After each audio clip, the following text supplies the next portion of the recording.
I think I'll stick with Christianity. First thing this morning it was cold, so I went back inside, and now it's around 10 and I'm out again. It's warming up. I'm barefoot, and there's really nothing I have to do right now.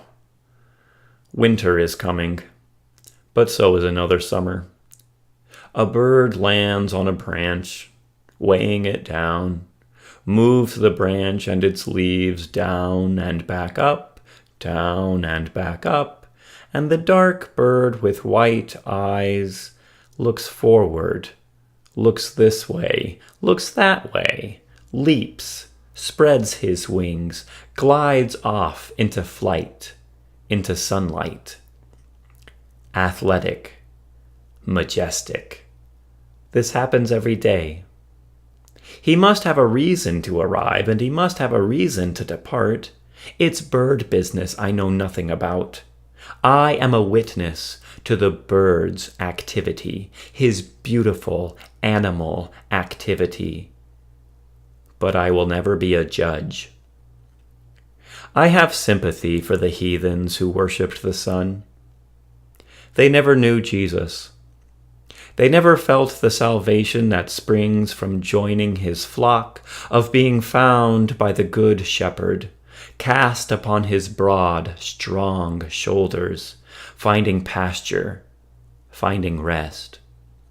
And yet I imagine the ancient illiterate ones, the ones without Bibles, felt spiritual strength flowing into them, flowing from the sun, and I imagine they absorbed a feeling of transcendence, however erroneous and however doctrinally impure, whenever they opened themselves to the beams that streamed day by glorious day from the orb floating in the sky. The orb that, like the great I Am, cannot be looked upon directly. They worshipped the sun, the same sun that now upon us shines. Can you believe that? It wasn't a bad idea. The sun is always there, though hidden at times by the earth, and hidden at times by the clouds, but it's always there. Whether you give it curses or whether you give it praise, it feels better to give it praise. But the heathens got carried away.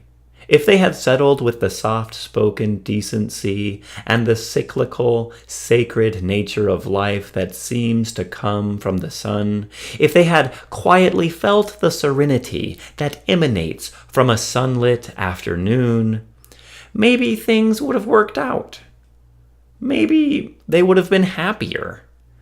Instead, they whipped each other until they finally finished the pyramids, and they started stabbing people in the heart, and the blood flowed down grooves carved into an altar collected in clay pots, and the pagans took turns drinking it, chanting some mumbo-jumbo about a bloodthirsty sun that would cause the rain to fall once again, all because they killed another guy and drank his blood.